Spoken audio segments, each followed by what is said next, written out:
You're listening to Empire Podcast, Empire Praha Podcast, episode 1. And today with me is Leah, our teacher. She's been at Empire for 3 years, is it? Yeah, she says yes.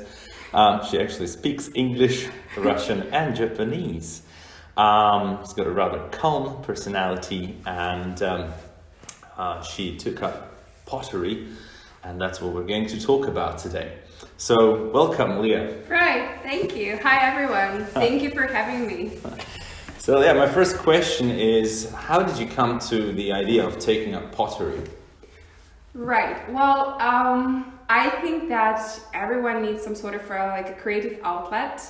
At least I did. And when I moved to the Czech Republic, the first several years were really rough. And I didn't have an emotional capability of even thinking of creating something. But then it came to the point where I found a steady job and I found the apartment and everything. And then this urge to do something and to create something, it just kind of emerged out of nowhere, slapping me in the face. And that I wasn't sure what it is that I wanted to do, but I knew I wasn't talented enough to maybe paint or draw or something. But I knew for a fact that I wanted to do something from the scratch. And then I don't remember how pottery happened for me exactly. I think maybe I saw it on Instagram or somewhere, and I thought that it can be a great idea, and I wanted to try. Yeah, right. Well, what was the hardest thing in the beginning? Right. Well, I wanted to find a hardcore, old school Czech teacher.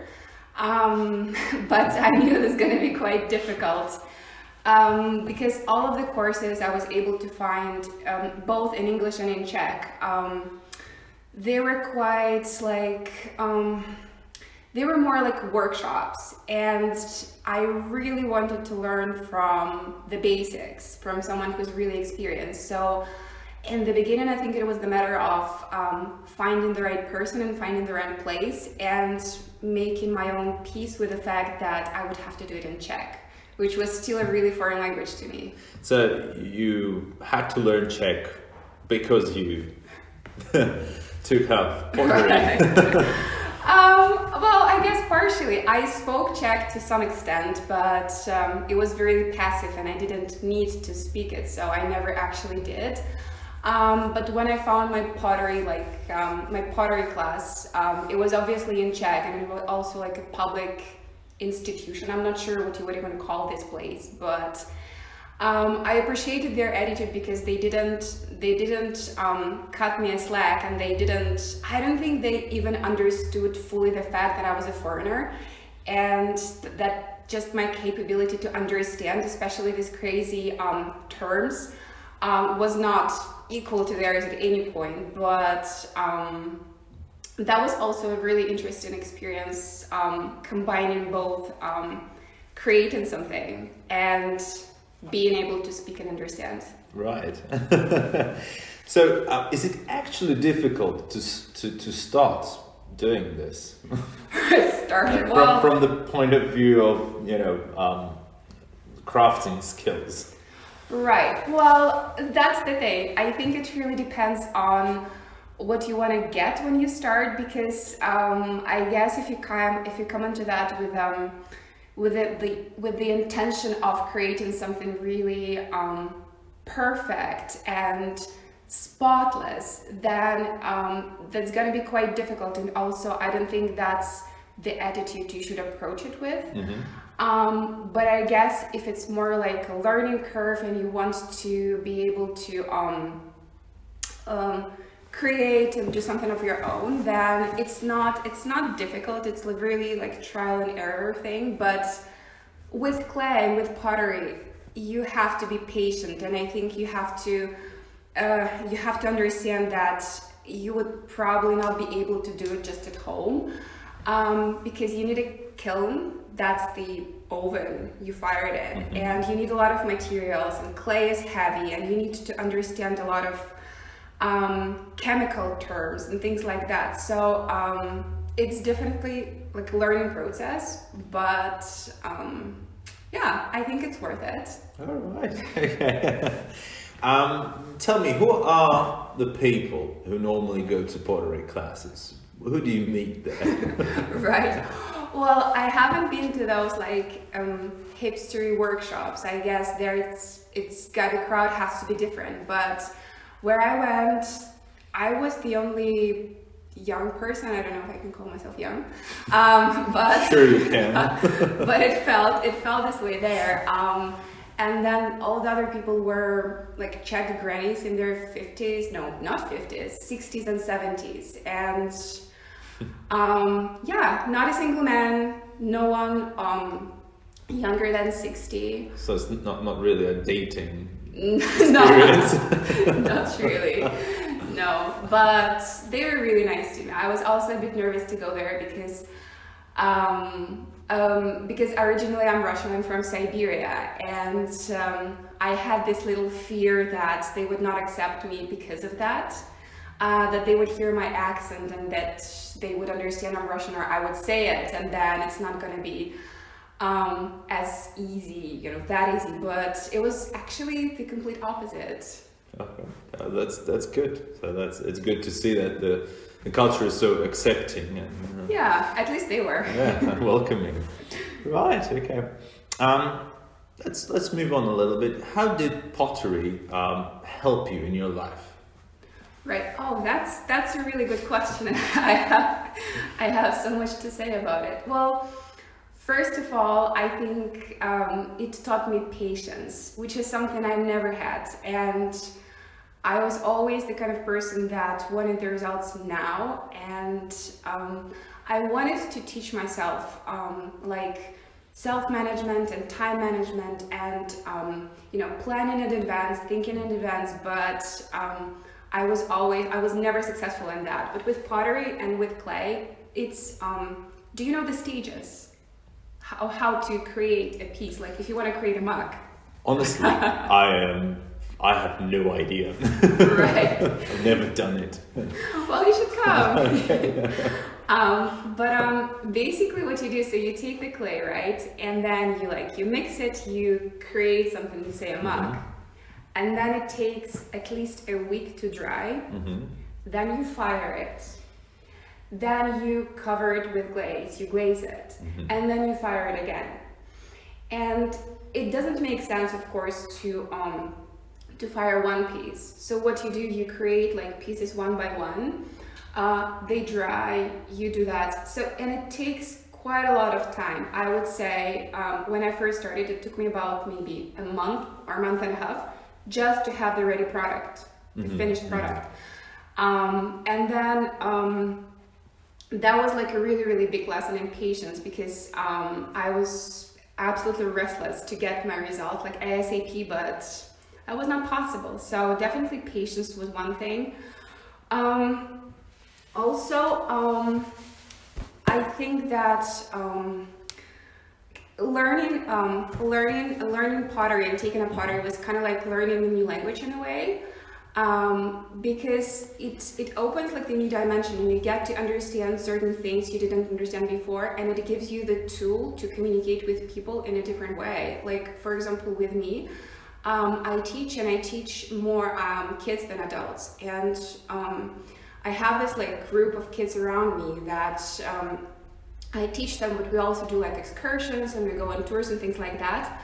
But after I took up pottery and after I felt like confident enough to pass it on, they would come to me and we would do like pottery together. Also with my friends, sometimes they would like come over for a glass of Prosecco and I would give them clay and I would help them, and we would also do that together. And it's kind of like another tool of communicating, which, I never thought of that but You're creating your social group. I guess I'm creating my social group. All right, great. My other question is, does it make sense to, of course you learn something, but does it make sense to do pottery now that you can buy cups in all these stores that we have all around in IKEA, and I don't want to, advertise anyone, but no, end of the podcast. First, it does not. Right. Well, I mean, you obviously do it not to get like a mug or a cup or something. You do it for a really different reason. And I think that crafted things and handmade things and things that were created by someone you know, for example, they would always be, in fashion and in demand, and you never look at a cup or a mug that was done by the person you know and think of it same as you would think of like an IKEA cup. So you know the answer.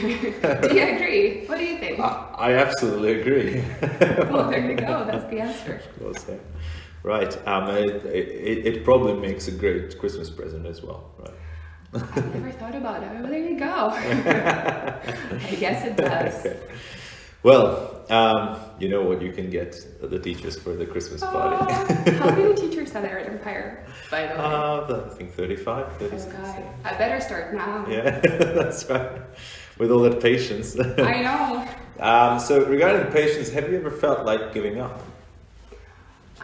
No. Why would I? It's not my occupation. I don't have to do it. And I take breaks sometimes. For example, when I get really overwhelmed with my work and I don't have enough time and I don't have enough energy, I just stop for a while. Also, what I like about clay is that it's quite a demanding material and it's quite fussy, I would say.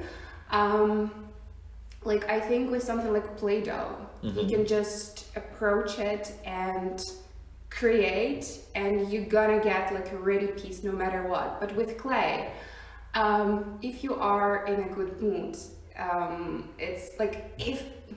it's not always easy, and you don't always get the result.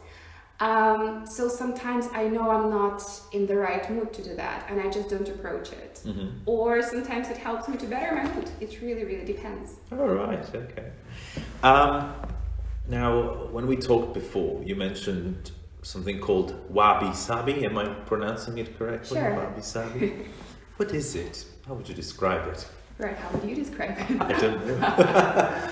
It's some Japanese thing. It's a way of living, is it? Right. Well, in a way, like a little background. I minored in Japanese in university, so I'm a cross-cultural communication specialist with a minor in Japanese. And for us, the Westerners, even though I was born in Asia, but it doesn't really matter, I think I still have a really Western mindset. For us, learning Japanese, it was really important to understand their notions and the way they see the world, because it's obviously really different from the way we do.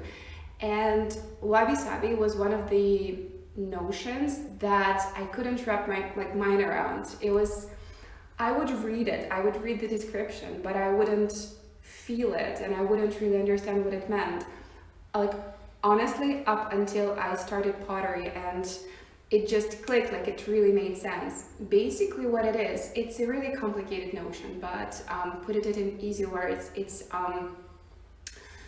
the aesthetic, it's the notion of accepting imperfections. And our Western culture is very youth-centered and perfectionism-centered. Everything has to be like new and bright. You have the best iPhone, the newest iPhone, you have like the nice car, everything is spotless, but that's not how life works, and it's not how nature works. For example, people age, pottery breaks, and I would say that wabi-sabi is like the way of finding beauty in something imperfect and something impermanent. Like talking about pottery, a lot of people, when they take up this hobby, they try to make something that looks like an IKEA piece, which makes zero sense, because you can buy that in IKEA. You can buy it in IKEA, exactly. And also, honestly, I think you would never be able to create such a perfect piece, and you don't need to. But if you're trying and then you're beating yourself up for not, meeting this crazy standard. You don't have to. There is beauty in, like when you look at people, there's diversity, different skin colors, I don't know, certain conditions, characters, things like that. And there's beauty in that. There's beauty in, some people are broken and it's still okay. Some people are weak and it's perfectly fine. That's the beauty of the whole process. And Wabi Sabi that's the aesthetic of finding something special about that. Yeah. All right. Okay. Yeah. So even old things have something to it. Yeah. Right. Old and also also impermanent, because when you have like a clay piece, when you have something made out of clay, it can be easily broken. It cracks. And for example, when I made my first cup, I remember when I got it the first time, and it was so perfect, and I was scared to drink from it because I thought something would happen to it. That was my first piece. I can't break it. Exactly. And I wasn't using it for a while. And then I think the first or the second time after I used it, I put it in the dishwasher, and it broke a little bit, just a little bit. But I was absolutely devastated, and I wanted to throw it away because for me, it was broken. It was useless. It was not beautiful anymore. Okay. But that's what Wabi Sabi is about. You know, it's broken, but it's still pretty. And have you heard the other notion, kintsugi? Not at all. Right. Tell me about it. It's another Japanese notion, the Japanese word kintsugi or kinzukuroi. It is a Japanese art of mending broken pottery. How would you mend a broken cup? If it's like a blue cup, you would probably put like blue paint all over it or something like that. But what they do is they cover the crack with powdered gold or with powdered silver. So it actually stands out. And for me, that was like a really big lesson on not trying to camouflage your imperfections. Okay. But celebrating them. That's great. Actually. Does it make sense? Yeah, absolutely. Yeah. To point out at the fact that something was damaged and to remember it, that we're not perfect. We also have some failures behind us, and to remember those failures to maybe become better in the future. There you go. Exactly. We can even connect it to the Western culture. Yeah, don't suppress. Yeah. Impress. Don't hide all that. Don't camouflage all that. Wow. Okay. Great. All right. So do you apply this to your everyday life? Do I apply the principles? Yeah. Definitely, because I think I'm always, or everyone is, in the constant process of bettering themselves, and it means different things for different people. With me, certain things are difficult to accept. And having traveled so much, having lived in so many different countries, for example, now I'm trying to accept the fact that I would probably be here for a while, and then I was always trying not to own anything, not to have a car, not to have a house, and because I didn't want anything to ground me. But I want to learn that, and I want to be able to have some possessions and be okay with it, and understand that I'm going to be here for a while, things like that. So pottery definitely helped with that. It's a really grounding thing for me. And what was the question? What you apply these principles in your life, in your everyday life. Of course. Yeah. Of course, and the above mentioned things, that Japanese notion, kintsugi and wabi sabi, that's a really big thing for me as well, because also, I guess, as a woman, you always try to, look your best and act your best and be, the better version of yourself visually. But I don't think that's what you need to do. And it's okay to show your weaknesses or imperfections, and just to be more expressive and to carry your story, your history more openly, which was quite tricky for me, but I guess ceramic really helped. Right. Well, Leah, thank you very much for conducting this, for being here. You're welcome. My name is Branio. This was Empire Podcast, Empire Praha Podcast, episode number 1. And for our listeners, I'll look forward to another episode next time. Thank you very much. Thank you, everyone. Bye-bye. Bye.